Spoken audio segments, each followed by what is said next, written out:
All that in the next hour, and joining me for all of it, we're not sparing his blushes, as you can see, the Conservative MP Jacob Rees Mogg. Welcome to the programme. Thank you. And let's start today by talking about another Conservative who's often spoken of as a future leader, Ruth Davidson. She's currently the party's leader in Scotland. She's been in London, and last night she spoke at the launch of a new think tank, where she had a few choice words for her colleagues. She said, sometimes, as Tories, we just look a bit dour. We look a bit joyless, a bit authoritarian sometimes. We don't get to win if we start hectoring the people that we need to vote for us. Well, our joyful, I have to say, and upbeat political editor, Laura Kunsberg, is here. She interviewed Ruth Davidson yesterday. Was she talking about anyone specifically? I can't possibly imagine who she was talking about, who might sometimes look a bit authoritarian, sometimes look as if they're not enjoying the office, the great office of state that they wear, not particularly lightly, some people would suggest. And I think that this message was basically aimed at the Prime Minister, but also much more generally than that. Ruth Davidson has for a long time been talking not just about a kind of generational and a demographic challenge that the Tory party faces. Basically, its supporters are, in her view, too old, too pale, too male and too stale, to use that overused, dreadful phrase, for which I apologise.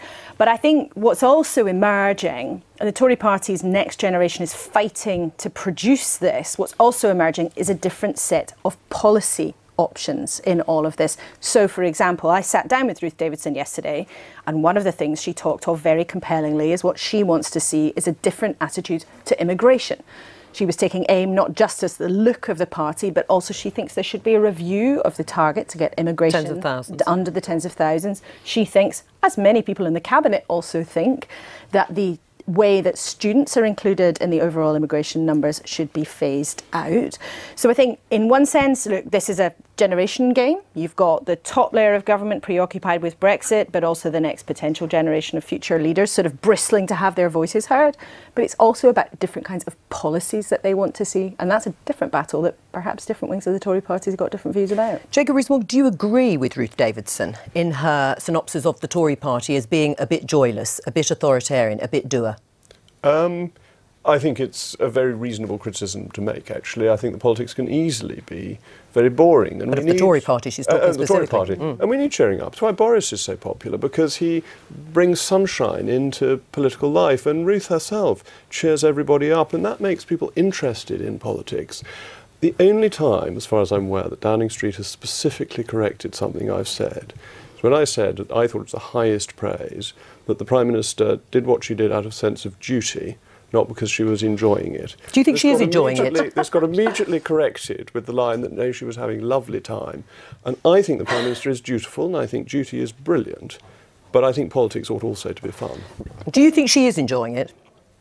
She doesn't give that impression. She gives the impression that she is doing her duty. She's a glum bucket. Let's put it in cricketing terms. She's Geoffrey Boycott, not David Gower, and both have huge virtues. But do you think, Jacob Rees Mogg, that Ruth Davidson is actually talking about something else as well? Because she's not just talking about people looking like they're going through the motions and they're a bit like a sort of well-respected bunch of middle managers who are having to just deal with what's in front of them. Isn't she also talking about the Tory party being too posh, too southern, talking to itself and not being open enough, and, for example, being open enough on immigration? Well, I think to come to the immigration point and the authoritarian point, there have always been two strands within the Conservative Party. There's been the authoritarian side and there's been the more open side.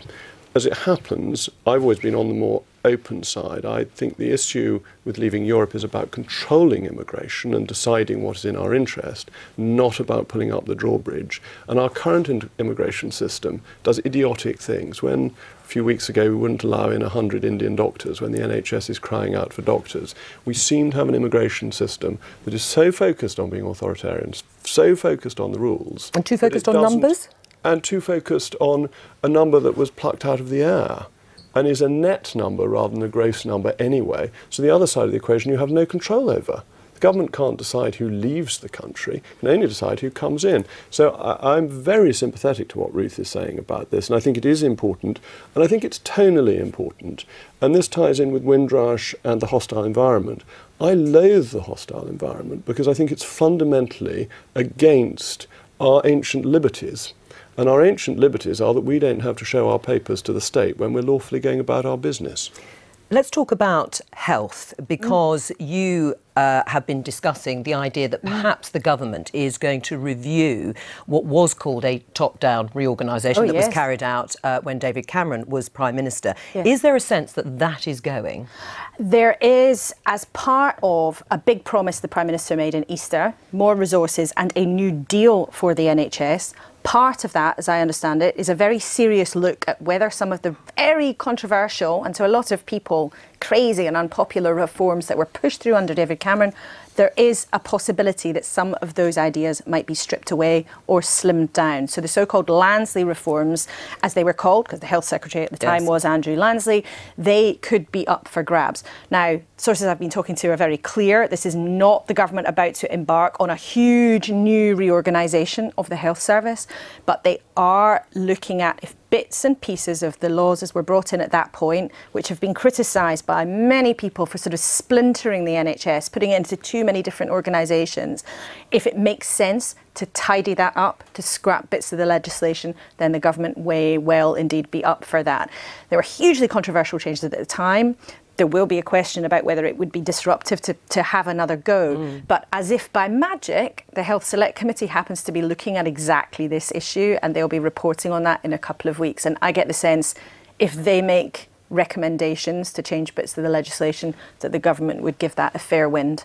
If the government is discussing and looking at the whole future in terms of health funding, would this be an ideal opportunity for you and some of your colleagues to start pressing for that extra money to go to the NHS that was promised during the EU referendum campaign? Yes, it would.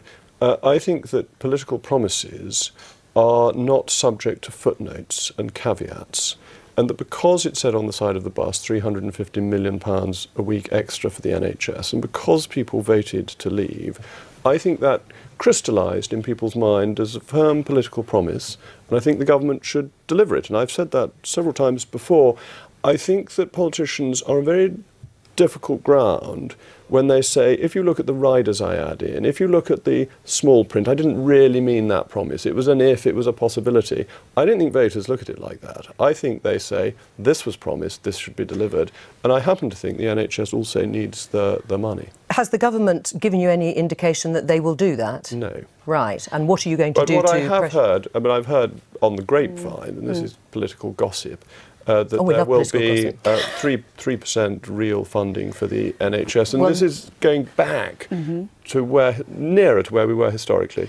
There is, of course, a big other fight, not just about the legislation, but between number 10, number 11 and the Department of Health about how much money they can actually come up with.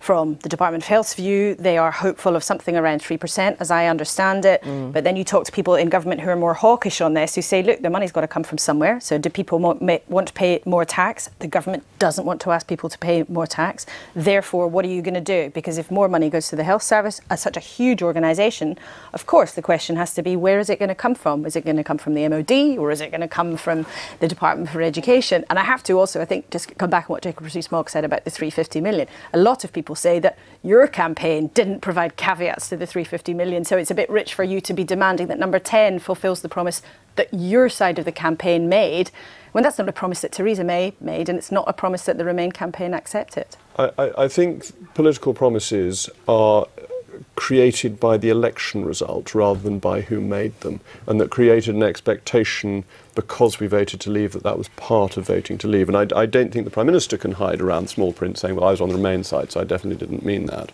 But 3% is interesting because between 79 and 97, under tough Tory years, spending in real terms on the NHS increased by 3.4%. From 2010 it's been by 1%, but with a much more rapidly growing population. So there has been, even from somebody like me who's fiscally dry, a real squeeze in real terms per capita NHS expenditure, and that can't go on indefinitely. Laura, thank you. Pleasure. They thought we'd just roll over and have our tummies tickled, and they've suddenly discovered that the British bulldog doesn't behave like that.